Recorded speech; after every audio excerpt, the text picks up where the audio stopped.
의사진행 발언해 주시기 바랍니다. 네.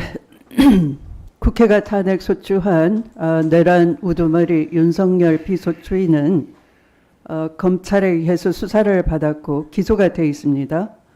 내란 혐의로. 그리고 탄핵 소추 즉시 직무 정지가 돼 있습니다. 대통령으로서 직무 정지가 돼 있는데 지금 희한하게도 서울구치소로 이 비서실장 등이 정진석 비서실장이나 대통령 비서실이 김주현 민정수석 등이 계속 면회를 가고 있는 거죠. 그러니까 직무정지된 대통령의 직무가 여전히 우회적으로 의사결정과 집행이 대통령 뜻대로 이루어지고 있는 희한한 상황에 직면해 있습니다. 그럼에도 불구하고 이 자리에 대통령실이 출석하지 않고 있습니다. 이게 말이 되는 겁니까? 더군다나 검찰은 명태균 사건을 창원지검에서 중앙지검으로 옮겼습니다. 평소 검찰은 본 사건이 혐의가 없으면 종결하지 않고 먼지를 털어서라도 인지수사를 해서 다른 사건으로 프레임을 전환하고 정치 수사를 야당을 상대로 특히 많이 해왔습니다. 그런데 이 명태균 사건은 애초에 횡령 사건으로 출발을 했다가 두 가지 큰 의혹 사건이 드러났습니다. 하나는 김건희와 윤석열 부부의 총선 공천 개입이고요. 두 번째는 윤석열 대선 후보 당시에 이 불법 여론조사를 통한 정치자금법 위반입니다. 만약 이것이 밝혀진다면 더 심각한 문제가 되겠죠.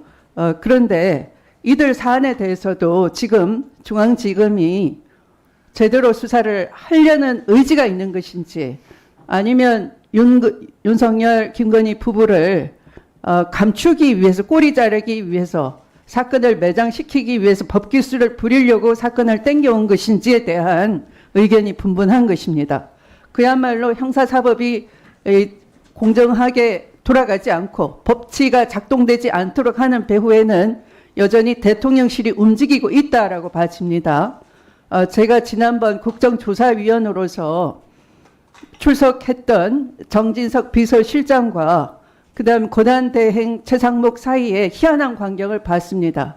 최상목 권한대행이 위원들의 답변에 대해서 제대로 답변하지 않고 머뭇거리는 사이에 그것을 코치하는 것으로 보이는 메모지를 옆에 앉아있는 정진석 실장이 몰래 건네는 광경을 여러 차례 목격을 했습니다.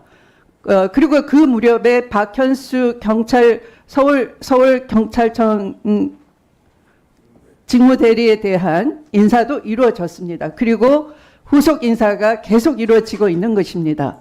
그러니까 이것은 최상목 권한대행의 뜻이 아니라 구치소에 면회를 간 정진석이 윤석열 피고인의 피소추인의 뜻을 전달하고 있는, 그래서 직권남용으로 또 내란죄로 지금 재판을 받아야 되는 입장인 이 피소추인 피고인 윤석열의 뜻이 대통령실을 통해서 그대로 집행이 되고 있다라는 것을 말하는 것입니다.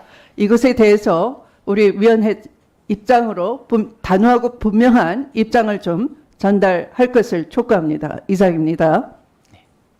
네, 수고하셨습니다. 네. 혼란을 틈탄 무리하고 부적절한 인사는 즉각 중단해야 된다, 이렇게 말씀드리겠습니다.